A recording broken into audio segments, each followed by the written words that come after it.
2025 की सर्दियों की शुरुआत थी। घाटी में बर्फ की पहली परत गिर चुकी थी।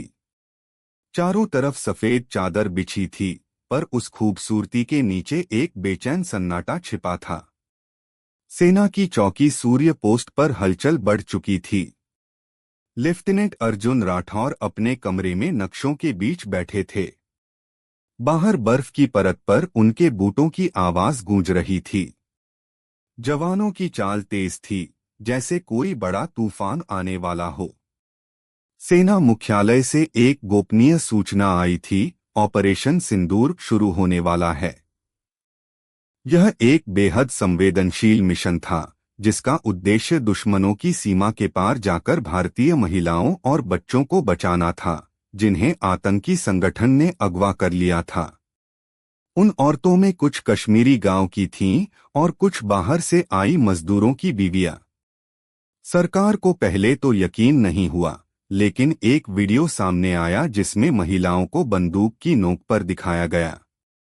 उसी के साथ आया एक संदेश, अगर 3 दिन में हमारी मांगें पूरी नहीं हुई तो इन सभी को मौत के घाट उतार दिया जाएगा। यह बात जानने के बाद पूरे देश में रोष फैल गया। सोशल मीडिया, न्यूज चैनल, संसद, हर जगह एक ही सवाल था, कब और कैसे उन्हें बचाया जाएगा। जवाब था ऑपरेशन सिंदूर। अर्जुन राठौर को इस मिशन का नेतृत्व सौंपा गया। अर्जुन राजस्थान के छोटे से गांव से आए थे। उनके पिता खुद एक सैनिक रह चुके थे। बचपन से ही अर्जुन की रगों में देशभक्ति दौड़ती थी। जब उन्होंने इस मिशन की बारीकियां सुनी तो सिर्फ एक वाक्य कहा, सर, हमें बस मंजूरी चाहिए, जान की परवाह हमें नहीं। मिशन के लिए चुनी गई टीम में 12 जवान थे।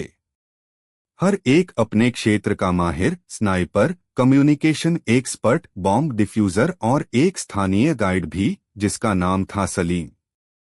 सलीम का भाई 1 साल पहले आतंकवादियों के हाथों मारा गया था।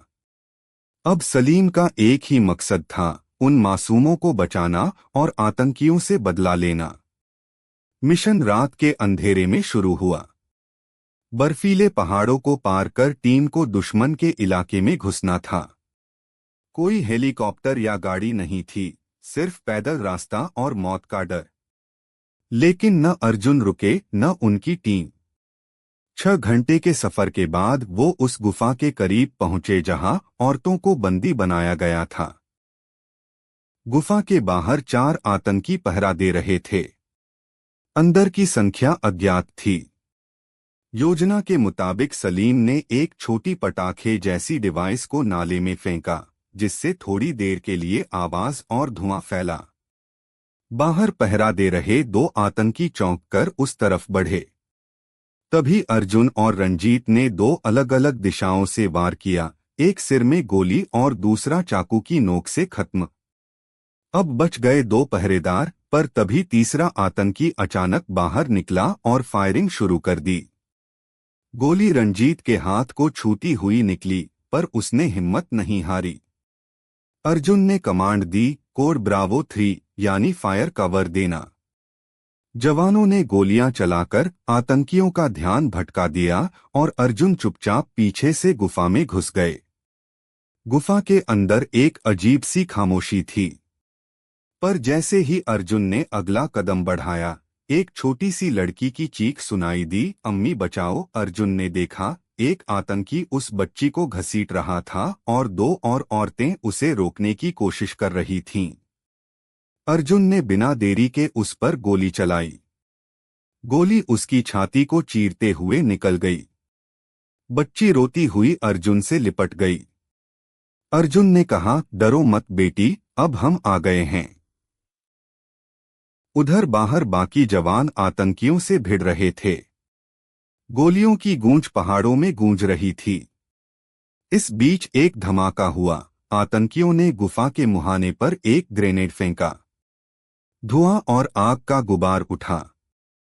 अर्जुन को अपने साथियों की आवाज सुनाई दी, सर, बाहर रास्ता ब्लॉक हो गया है। अब एक ही रास्ता बचा था, गुफा के पीछे एक संकरी दरार, जिससे सिर्फ एक एक करके निकला जा सकता था। अर्जुन ने औरतों और बच्चों को पहले भेजा, फिर जवानों को। जब सब निकल गए तब अर्जुन पीछे मुड़े और देखा, एक घायल आतंकी उनकी तरफ रेंगता हुआ आ रहा था, हाथ में एक टाइम बम। उसकी आंखों में पागलपन था। अर्जुन समझ गए कि अगर वो उसे वहीं नहीं रोकते तो सब खत्म हो जाएगा। उन्होंने फौरन उस पर झपटकर उसे पकड़ लिया और बम को दूर फेंका, लेकिन बम एक चट्टान से टकराकर फट गया। धमाके से अर्जुन की पीठ जल गई, पर उन्होंने हार नहीं मानी। जैसे तैसे गुफा से बाहर निकलकर गिरते पड़ते भागे और अपनी टीम से आ मिले। वहां सलीम उन्हें देखकर रो पड़ा। साहब, आप सही सलामत हो। अर्जुन मुस्कराए, जब तक एक भी जवान जिंदा है भारत की बेटियों की इज्जत पर आंच नहीं आने देंगे। अगली सुबह सेना का हेलीकॉप्टर उन्हें लेने आया। सभी औरतें और बच्चे सुरक्षित थे। मीडिया और आम लोग अर्जुन और उसकी टीम को सलाम कर रहे थे, लेकिन अर्जुन को इन सब की परवाह नहीं थी। उन्होंने कहा, हमने कुछ बड़ा नहीं किया, बस अपने फर्ज को निभाया। कुछ दिनों बाद राष्ट्रपति भवन में अर्जुन और उनकी टीम को देश का सबसे बड़ा वीरता पुरस्कार दिया गया। उस दिन उनके पिता की आंखों में गर्व के आंसू थे। उन्होंने अर्जुन से कहा, बेटा, आज तूने अपने खून का कर्ज चुका दिया। अर्जुन मुस्कराए और कहा, अभी बहुत कुछ बाकी है पिताजी। जब तक एक भी आंसू बाकी है इस देश में, तब तक हमारा फर्ज खत्म नहीं होता।